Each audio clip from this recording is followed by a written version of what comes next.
Welcome back. In this second video of the Spiritual Awakening series, I'm going to share to you what kind of abilities or senses I got from the spiritual awakening process and also after the awakening process.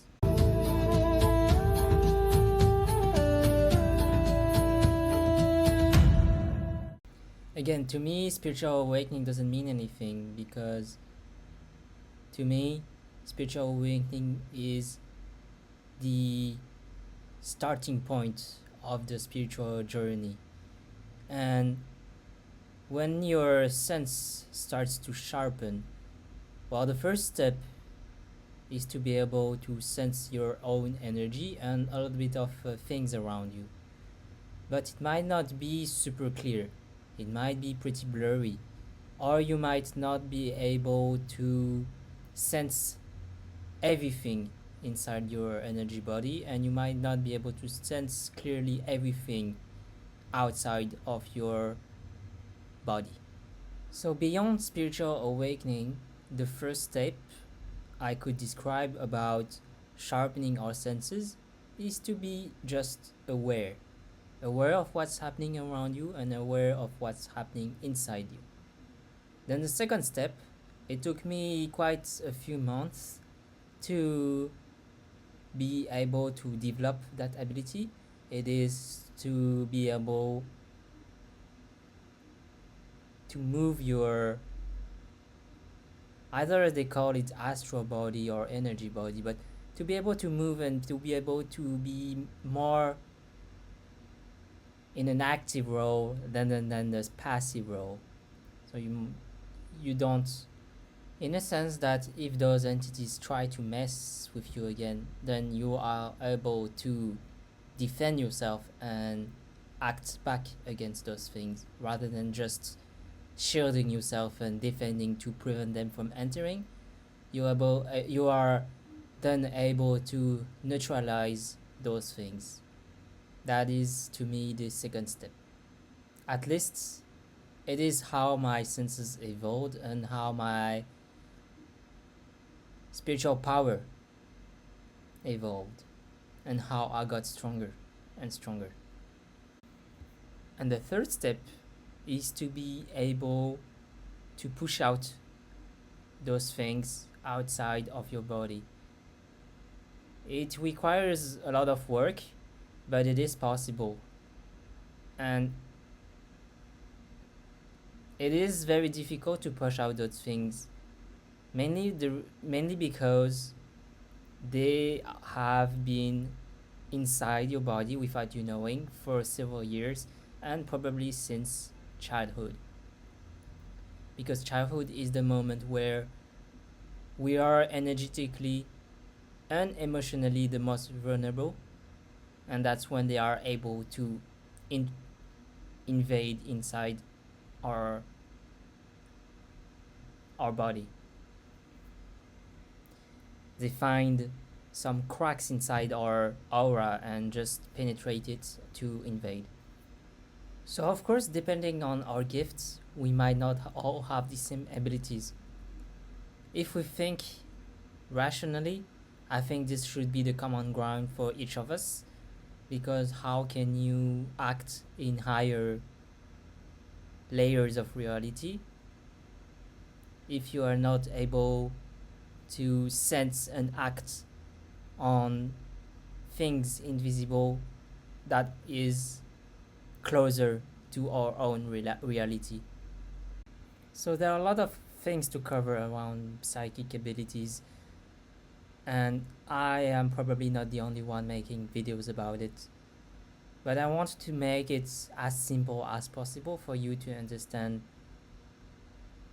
how we can progress and the steps that we go through in order to get stronger and stronger.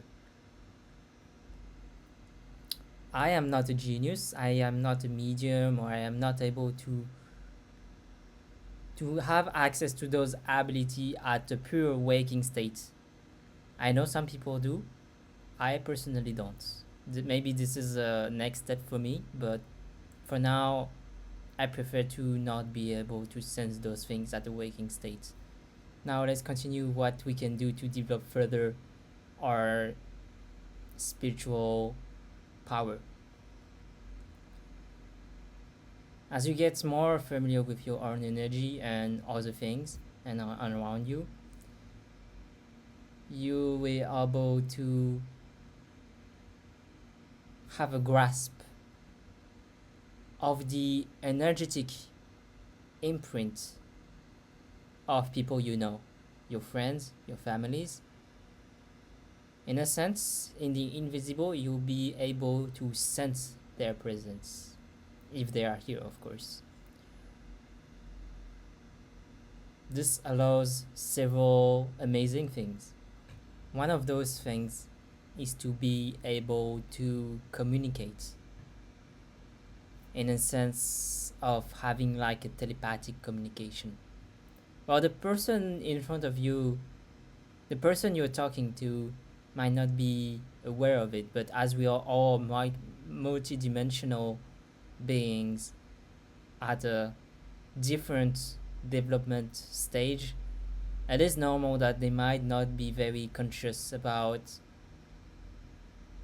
how their invisible self communicate with you. Anyway, you're about to talk to them to know about their current situation. Maybe they would share a few things about what's going on in their life without their conscious self knowing. Personally, it happens a lot to me, especially when I am in the dream realm. So one of my gifts is the dreamer.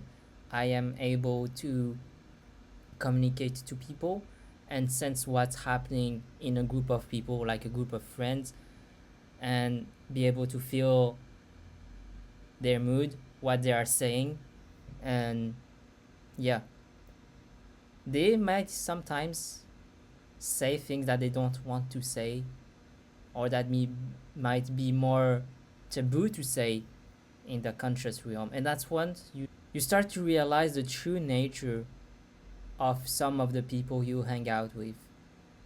And at first, I didn't trust what I was getting in the dream realm. I didn't trust those information. But then the reality proved to me that the information I got is reliable. And then the next step to me that I have not reached, but I am not too far, it is to be able to perform healing on other people.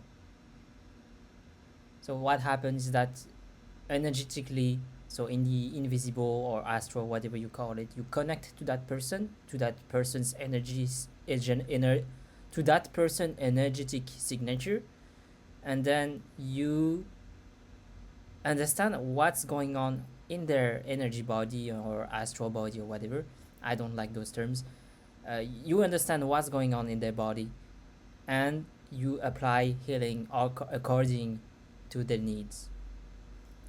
That is pretty advanced, and this is what shamans do when they perform distance healing on a person. Now I understand that there are several different ways to be aware, to develop our psychic abilities, and we all have different gifts.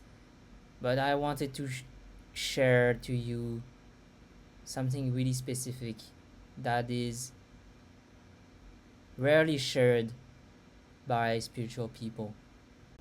As you get more spiritually aware, you will start to wonder whether it is still worth it and doable to continue living in this current society that doesn't value the same thing you do once you start your spiritual journey. And this is what we'll cover in the next video. Make sure to like and subscribe if you enjoy this content and resonate with this content.